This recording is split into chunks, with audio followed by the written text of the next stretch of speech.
Menteri Pendidikan dan Kebudayaan Republik Indonesia Nadiem Makarim resmi membuka perhelatan Pekan Olahraga Mahasiswa Nasional POMNAS ke-17 di Auditorium Universitas Negeri Padang, UNP, Kamis 17 November 2022. Dalam sambutannya, Nadiem mengapresiasi penyelenggaraan POMNAS di Sumatera Barat.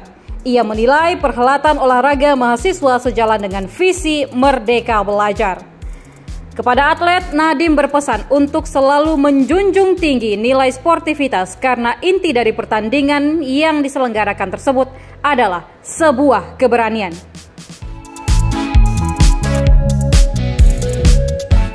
Sementara itu, Rektor UNP, Profesor Ganefri PhD menyampaikan penyelenggaraan event olahraga mahasiswa ini dapat memupuk persatuan, kebersamaan, dan persahabatan antar mahasiswa, serta memupuk kesadaran berbangsa dan bernegara, mengembangkan minat dan bakat olahraga mahasiswa.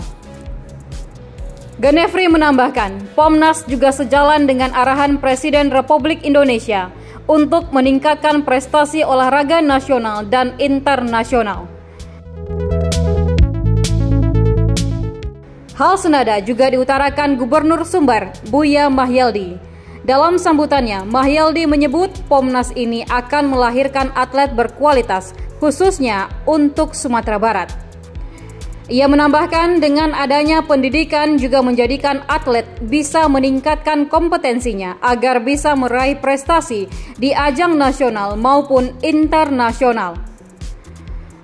POMNAS tahun 2022 ini akan mempertandingkan 14 cabang olahraga, yaitu atletik, bulu tangkis, karate, pencak silat, renang, bola basket, bola voli, futsal, pentang, sepak takraw, tarung derajat, tenis, panjat tebing, dan taekwondo.